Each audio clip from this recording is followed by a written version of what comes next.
please tell me a little bit about Miss Splosion Man, if you can. I'm so excited that you're asking me about Miss Splosion Man because I feel like it's one of the best games I've worked on in a long time that just has not gotten kind of the big, huge rush that some of the other games get.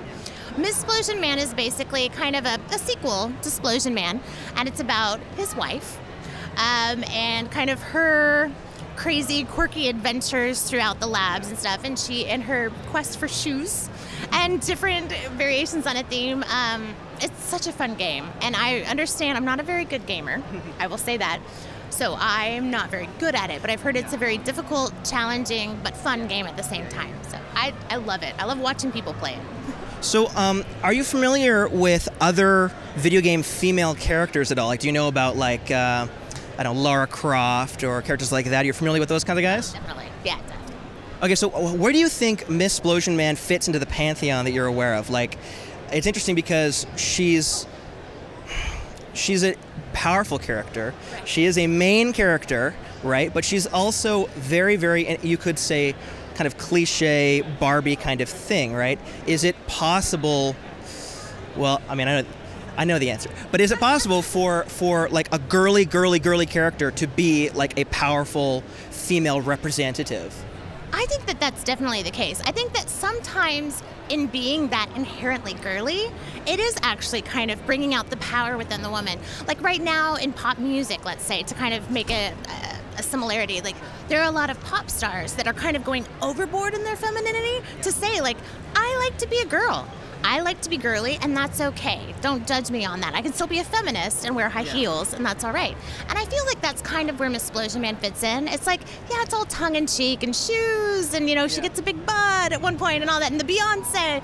But, you know, girls do like those things. And to say that we don't would be a lie. Yeah. And I think it's still empowering because she is the main character. She is running around. Her husband didn't do anything but like, and she actually speaks. So, I mean, there's that. But I think she can be an empowering character, and I think some people take themselves way too seriously. And I think that if they played that game and took it too seriously, they could be offended. But I think that the whole point was to empower women and to go like, hey, it's okay if you like shoes. Because you know what? It'll make you more powerful. And that can be a good thing. You know what I mean? Like, it's not just she's getting shoes for the sake of getting shoes. She's getting shoes to become, like, awesome.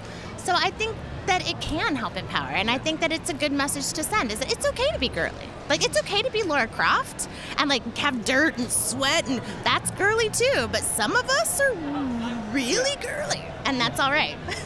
Well, even, like, with the music comparison to Hollywood, right? Right. So what I'm wondering is how much of that Hollywood kind of, you know, thing exists in the world of voice acting? Oh, that's a good question.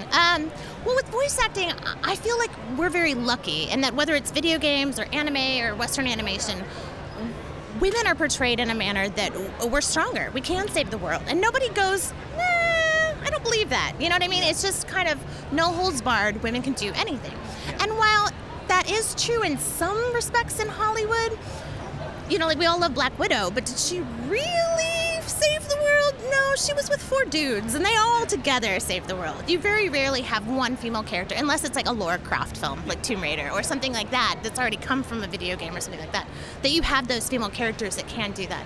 So I think we're very lucky in voiceover in that we can, you know, nobody even blinks an eye at that kind of stuff. Oh, a girl just saved the world, or a girl just did something remarkable. That's awesome. Next time it'll be a dude, next time it'll be a penguin, and that's fine, you know?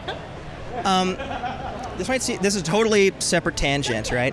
I'm really interested in how motion capture is impacting voice acting, that especially in games. There's so many, there's people like, I don't know if you know Nolan North, who does a game called Uncharted that's very popular, and he's doing a lot of like what are almost stunts in the motion capture studio. So how do you, as I assume like a traditional like in the booth or whatever, is there any way that you can prepare for that, or I mean, I don't know. What are your thoughts on that? Well, I don't know Norland. Unfortunately, I haven't had the chance to meet him, but I know Troy and Troy Baker and Laura Bailey and those guys that we used to work with in Dallas.